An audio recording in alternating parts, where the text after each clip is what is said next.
구독, 좋아요, 알림 설정, 댓글까지 부탁드리겠습니다. 지금 7월 거래량 엄청 많았다, 이런 기사들이 나오고 있는 반면 8월 거래량이 7월 대비로 많이 줄었다, 이런 기사들도 나오고 있죠. 어느 정도 줄었는지도 봐야 되고 왜 줄었는지도 봐야 되죠. 그리고 이게 뜻하는 바가 뭔지도 봐야 되고, 실질적으로 거래량이 뜻하는 게 뭐라고 그랬어요? 일반적인 상황이라면 여력이 되는 매수 수요의 숫자 정도. 근데 일반적이지 않은 상황이긴 하죠. 저번에 저희가 말씀드렸을 때 주담대 중에서 70% 정도가 정책 대출이다 그랬는데, 이번에 8월까지 집계를 해보니까 80% 정도가 정책 대출이라는 이야기가 나왔습니다. 사실 대출로 살리는 시장이에요. 거래량이 줄어든 이유는 대출이 막히기 때문에 거래량이 줄어든 거고, 대출이 막혀서 거래량이 줄어들었다는 것 자체가 시장에 들어올 수 있는 유동성이 굉장히 축소가 된다는 소리죠. 그러면 그 다음에 벌어질 일은 뭐냐? 뻔하다는 거죠. 그러니까 막차 수요란 말이 제일 멍청한 말이다, 이 부분에 대해서 이야기를 했고, 그래서 지금 상황과 앞으로의 전망을 좀 봐야 되겠죠. 자, 8월 아파트 거래량 반토막 조짐이다. 스트레스 DSR 2단계 직격탄 되나? 지금 8월 25일 기사인데, 서울 부동산 정보 공장에 따라서 7월 거래량이 엄청나게 늘어날 것으로 보이는데 8월부터는 줄어들 수 있을 것이라는 전망이 나오고 있다. 이 당시에 봤더니 8월 거래량이 1800건 정도밖에 되지 않았고, 이 시기에 2000건을 훌쩍 넘어섰다. 그냥 2100건 정도가 아니라 거의 2000몇백 건씩 됐었죠. 속도 둔화가 확연한 모습이죠. 4, 5천 건 정도 선에 그치지 않을까 싶고, 6, 7월 거래량 대비 3분의 2에서 많이 떨어지면 절반 수준이 될 것 같다, 이렇게 예측이 되는 거죠. 현재 보니까 7월 거래량은 8,728건이 나왔고, 이거는 집계 완료됐죠. 8월 거래는 끝났어요. 신고만 남은 건데 아직 3,000건대라는 건 전월 대비로는 많이 줄었다. 물론 집계 끝나더라도 많이 나와도 한 6,000건 선에서 나오지 않을까 싶은 거죠. 근데 이 8월 거래량이 줄어든 게 왜 문제가 되냐면요, 거래량은 줄었는데 대출은 더 많이 늘었어요.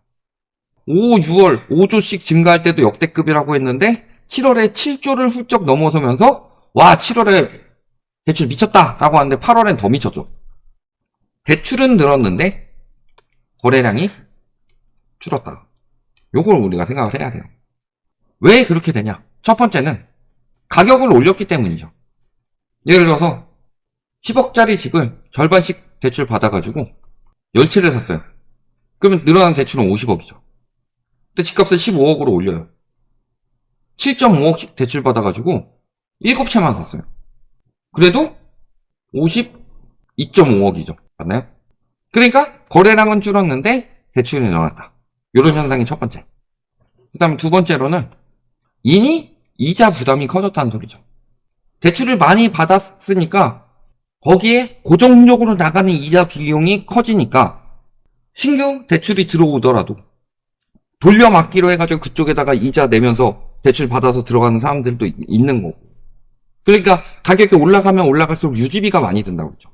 그 다음에 세 번째로 거래는 안 하고 대환 대출 받아가지고 돌린 이런 대출이 늘어났을 가능성, 이런 것도 우리가 생각을 해봐야 되겠죠. 이런 상황인데, 문제는 가계대출이 이렇게 늘었어요. 여기서 나올 수 있는 첫 번째, 대출 늘어나는 만큼 거래량이 늘어나지 않는다. 거래량은 오히려 준다. 즉 이제는 매입할 수요가 많이 줄었다는 소리죠. 대출 규제 때문이라고 하는데 8월에는 대출 규제가 본격적으로 들어간 거는 은행권 자체 규제 정도죠. 그리고 규제한 것도 아니고 오히려 늘었으니까. 그 다음 두 번째는 어쨌든 이제 9월부터 대출이 막히는데, 아까 이야기했지만 신규 수요가 줄어드는 것보다 더 문제가 되는 거는 기존 수요들이 이제 돌려막기가 안 된다는 소리예요. 이런 부분들 생각해 보시면은 대출 규모를 계속 늘려야만 부동산 시장을 살릴 수 있는 거예요. 근데 대출 규모가 이제 축소되기 시작하면 시장은 어떻게 되겠냐. 우리 저기 하다못해 작년 9월만 되더라도 답이 나왔었는데, 여기에 대출은 계속 막히고 있죠. 스트레스 DSR 2단계 시행되는 거, 뭐 요즘에 5,500만원 축소된다 뭐 이런 이야기 많이 나오죠. 여기에 KB가 다주택자 주담대 최초로 중단하기 시작했는데 전세대출 축소도 최근에 들어가기 시작했죠. 신한 따라서. 하나은행 역시도 모기지 보험 중단. 요거 이미 신한이랑 KB도 다 했죠.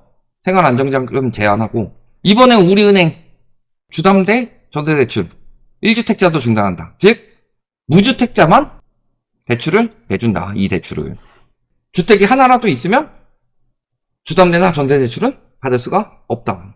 왜 우리은행에서 이런 강력 조치가 나왔냐. 갑자기 그 전에 선제적 대응하고 있던 거는 KB고 그 다음이 신한 정도고 하나가 그 다음이고 우리은행 대응도 안 하고 있다가 갑자기 왜 이렇게 세게 나왔냐. 요것 때문이죠. 우리은행이 많이 늘진 않았지만 계획을 워낙 2천억밖에 잡지 않았었기 때문에 실적을 넘어서는 대출을 내줬는데 문제는 금감원이 연초에 세운 가계대출 총량을 지키지 못하면 규제를 강화하겠다 라고 이야기를 하니까 나는 이미 넘어섰으니까 배째 이게 안 돼요. 나 이제 이미 넘어섰는데 어차피 저거 400% 가까이 됐으니까 축소해도 그 전에 거 못 맞출 거야. 절대 못 맞춰. 그러니까 배째. 이렇게 되기에는 금감원이 우리은행을 본보기 삼아서 많이 때리고 있죠. 우리은행에 대한 그 오너가에 대한 불법 대출을 내준 것을 때리는 것에 대해서 제가 비판하는 게 아니에요. 근데 문제는 때릴 수 있는 기회는 그 전부터 계속 나왔었는데 은행권 이자 장사 이야기를 하면서 동시에 때리기 시작했죠. 즉 기강 잡겠다는 거예요. 그러니까 이미 넘어섰는데 배째 이게 안 되는 거예요. 그래서 다른 데보다 오히려 강력하게 들어갔다. 지금 여기 빈 공간이 좀 있죠? 여기 빈 공간은 앞으로 계속 채워진다. 왜? 가계부채는 하나도 안 줄었으니까. 이번 정부에서 GDP 대비 가계부채를 안정시켰다. GDP 기준을 바꿔서 안정시킨 거죠. 그리고 GDP보다 낮게 늘어난다. 명목 GDP보다 낮게 늘어난다고 해서 우리는 거기서 끝이 아니에요. 빚이 많지 않은 사람은 나 소득보다 이자 조금밖에 안 늘렸어. 이게 통하겠지만 빚이 많은 사람은 그러면 안 되죠. 나라도 똑같은 거고. 그래서 2021년에도 그랬어요. 2021년에도 상반기 때 그런 기미가 보였어요? 대출 중단하겠구나. 상반기 때 그랬어요? 하반기 때 갑자기 우르르 쏟아졌죠. 지금도 똑같아요. 계속 우르르 쏟아지고 있어요. 제가 이야기한 그대로 되고 있죠. 오히려 더 빨리 되고 있죠. 제가 9월이나 10월쯤에는 총량 규제 들어가기 시작할 거다라고 했는데 7월, 8월부터 이미 총량 규제의 일부를 먼저 시행하기 시작했죠. 그래서 이런 대출들이 중단됐다. 대출 중단이라고 올리니까 대출 중단은 무슨 대출 중단, 대출 규제인데. 대출 중단이잖아요. 일부 중단도 중단이에요. 정책도 모르는 인간들이 여기 와가지고 손가락 놀리는 거 보면은 참 모르면 가만히 있으면 중간이라도 반다는데.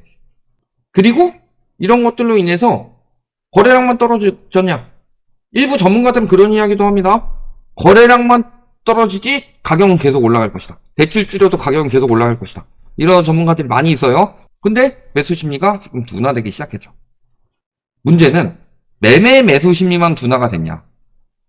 전세 수급 지수도 둔화가 되고 있다. 전세 역시도 유동성이라고 그랬어요. 근데 주담대만 막았어요? 전세대출도 막았죠. 전세대출 막았죠. 갭투기용 전세대출이라지만 전세대출 일부 제한 들어가기 시작했죠. KB도 마찬가지고. 전세대출은 유동성의 영향을 크게 받을 수밖에 없죠. 그러니까 매매 수급지수 떨어진 것보다 전세 수급지수 떨어진 게 더 크다. 이런 상황인 거예요, 지금. 그러면은 대출 축소로 인해서 거래량 감소. 근데 실질적으로 대출 축소되기 전부터 거래량 감소했는데 대출을 더 많이 받아도 거래량이 감소했다는 것은 더 많은 대출이 나오지 않으면은 거래량 상승하고 상승장 지속이 될 수가 없는 건데. 그리고 나보다 더 비싸게 사주려면은 나보다 더 대출 많이 받아서 사줘야 되죠. 근데 대출 막히니까 막차 수요 들어간다는 건 얼마나 멍청한 짓이냐. 나보다 더 많이 대출 받을 사람이 내 걸 더 비싸게 사줘야 되는데 막차 수요라는 소리는 그 다음 사람들이 나보다 대출을 더 받을 수 없다는 소리예요. 나보다 비싸게 사줘야지 집값이 오르지. 이게 되는 것이기 때문에 진짜들은 이미 빠졌어요. 황금성 좋을 때 빠진 거고 지금은 영끌족들끼리 서로 물고 물리다가 예전에 산 사람들은 차익내서 빠지는 거고, 새롭게 연결해가지고 새롭게 물리는 사람들이 들어온다. 진짜 벼락거지 뭐라 그랬어요? 남들 다 오르는데 내 자산이 안 오르는 게 벼락거지다?